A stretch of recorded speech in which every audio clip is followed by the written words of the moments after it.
Hi friends, ಎಲ್ಲರಿಗೂ ನಮಸ್ಕಾರ. ರೇಖಾ ಅಡುಗೆಗೆ ಸ್ವಾಗತ. ನಾನಿವತ್ತು ಸಿಂಪಲ್ಲಾಗಿ ಮನೆಯಲ್ಲೇ ಪೆಪ್ಪರ್ ರೈಸ್ ಮಾಡೋಣ ಅಂದ್ಕೊಂಡಿದ್ದೀನಿ. ಅದರಲ್ಲೂ ಈ ಚಳಿಗಾಲದಲ್ಲಿ ಮಳೆಗಾಲದಲ್ಲಿ ತುಂಬ ಹೆಲ್ತಿ ರೆಸಿಪಿ ಇದು. ಸೊ ಮೆಣಸನ್ನ ಅಂತಾರೆ. ಇದು ತುಂಬ ಸುಲಭ ಮಾಡೋದು. ಇದು ಹೇಗೆ ಮಾಡೋದು, ಇದಕ್ಕೆ ಬೇಕಾಗೋ ಸಾಮಗ್ರಿಗಳು ನೋಡೋಣ. ನೋಡಿ, ಅನ್ನ ತಗೊಂಡಿದ್ದೀನಿ ಸುಮಾರು 1 ಕಪ್ ಆಗೋಷ್ಟು. ಸೊ ಅನ್ನ ಉದ್ರುದ್ರಾಗಿರಬೇಕು. ನೀವು ಯಾವ ರೈಸಲ್ಲಾದರೂ ಮಾಡಿಟ್ಕೊಳ್ಳಿ. 1 ಟೇಬಲ್ ಸ್ಪೂನ್ ಮೆಣಸನ್ನ ಲೈಟಾಗಿ ಬಿಸಿ ಮಾಡಿ ಕುಟ್ಟಿ ಪುಡಿ ಮಾಡಿಟ್ಕೊಂಡಿದ್ದೀನಿ. ನೀವು ಬೇಕಂದರೆ ಪೆಪ್ಪರ್ ಪೌಡ್ರ್ ಕೂಡ ಯೂಸ್ ಮಾಡ್ಬೋದು. 1/4 ಟೀ ಸ್ಪೂನ್ ಜೀರಿಗೆ, 1/4 ಟೀ ಸ್ಪೂನು ಸಾಸಿವೆ ತಗೊಂಡಿದ್ದೀನಿ. 3 ರಿಂದ 4 ಒಣಮೆಣಸಿನ್ಕಾಯಿ ಕಟ್ ಮಾಡಿ ಇಟ್ಕೊಂಡಿದ್ದೀನಿ.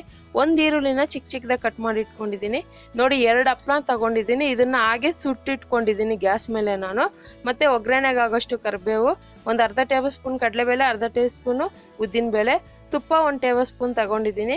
ಒಗ್ಗರಣೆಗೆ 1 ಟೇಬಲ್ ಸ್ಪೂನ್ ಎಣ್ಣೆ ತಗೊಂಡಿದ್ದೀನಿ. ಮತ್ತು ರುಚಿಗೆ ತಕ್ಕಷ್ಟು ಉಪ್ಪು.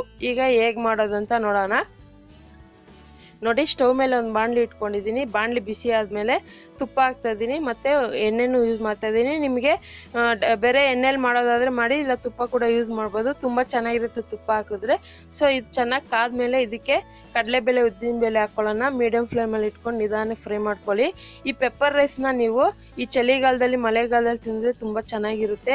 ಅದರಲ್ಲೂ ನೀವು ಬಾಣಂತಿಯರು ಕೂಡ ಕೊಡ್ಬೋದು. ಅಂದರೆ ಬಾಣಂತಿಯರಿಗೆ ಸುಮಾರು ಕೊಡೋದಾದರೆ ಒಂದು 5 ತಿಂಗಳಾದ್ಮೇಲೆ ಕೊಡಿ. ಯಾಕಂದರೆ ಮಗುಗೂ ಎಫೆಕ್ಟ್ ಆಗುತ್ತೆ. ಯಾಕಂದರೆ ಖಾರ ಜಾಸ್ತಿ ತಿನ್ನಂಗಿಲ್ಲ ಬಾಣಂತಿಯರು. ಮತ್ತು ಇದಕ್ಕೆ ಈರುಳ್ಳಿ, ಒಣಮೆಣಸಿನ್ಕಾಯಿ ಹಾಕ್ತಾಯಿದ್ದೀನಿ. ಕೆಲವ್ರಿಗೆ ಶೀತ, ನೆಗಡಿ, ಕೆಮ್ಮಿದ್ದಾಗ ಈ ಥರ ಪೆಪ್ಪರ್ ರೈಸ್ ಮಾಡಿಕೊಟ್ರೆ ತುಂಬ ಚೆನ್ನಾಗಿರುತ್ತೆ. ಈಗ ಇದೆಲ್ಲ ಚೆನ್ನಾಗಿ ಫ್ರೈ ಆದಮೇಲೆ ಕರಿಬೇವು ಹಾಕ್ತಾಯಿದ್ದೀನಿ. ಕರಿಬೇವು ಸ್ವಲ್ಪ ಜಾಸ್ತಿನೇ ಯೂಸ್ ಮಾಡಿ. ಸೊ ಇದೆಲ್ಲ ಚೆನ್ನಾಗಿ ಫ್ರೈ ಆಗ್ತಾನೆ ಇರುವಾಗ ಇದಕ್ಕೆ ಅನ್ನ ಹಾಕ್ಕೊಳ್ಳೋಣ. ತುಂಬ ಸಿಂಪಲ್ಲು, ಬೇಗನೆ ಆಗುತ್ತೆ. ಏನು ಇಂಗ್ರೀಡಿಯೆಂಟ್ಸ್ ಇಲ್ಲ ಜಾಸ್ತಿ. ಮತ್ತು ನೀವು ಇದನ್ನು ಬೆಳಗ್ಗೆ ಮಕ್ಳಿಗೆ ಟಿಫನ್ ಕೂಡ ಮಾಡಿಕೊಡ್ಬೋದು. ಇಲ್ಲಾಂದರೆ ಸಂಜೆ ಅನ್ನ ಉಳಿದಿರುತ್ತಲ್ಲ, ಅಂಥ ಟೈಮಲ್ಲಿ ಕೂಡ ಮಾಡ್ಕೊಬೋದು. ತುಂಬ ಚೆನ್ನಾಗಿರುತ್ತೆ.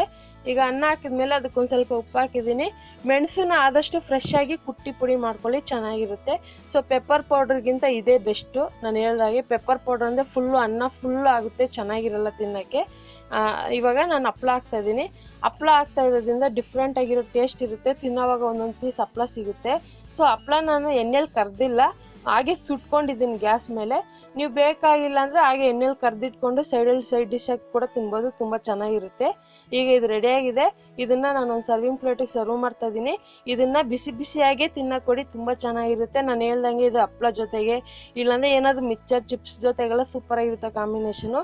ಹಾಗಾದರೆ ರೆಸಿಪಿ ನಿಮ್ಗೆ ಇಷ್ಟ ಆಗಿದೆ ಅಂದ್ಕೊತೀನಿ. ಇಷ್ಟ ಆಗಿದೆ ಇವತ್ತೇ ಟ್ರೈ ಮಾಡಿ, ಹೇಗಿದೆ ಅಂತ ಕಮೆಂಟ್ ಮಾಡಿ. ಮತ್ತಷ್ಟು ಈಸಿ ರೆಸಿಪಿಗೋಸ್ಕರ ರೇಖಾ ಅಡುಗೆ ಚಾನಲ್ನ ಸಬ್ಸ್ಕ್ರೈಬ್ ಮಾಡಿ, ಶೇರ್ ಮಾಡಿ, ಲೈಕ್ ಮಾಡಿ. ಎಲ್ಲರಿಗೂ ಧನ್ಯವಾದಗಳು.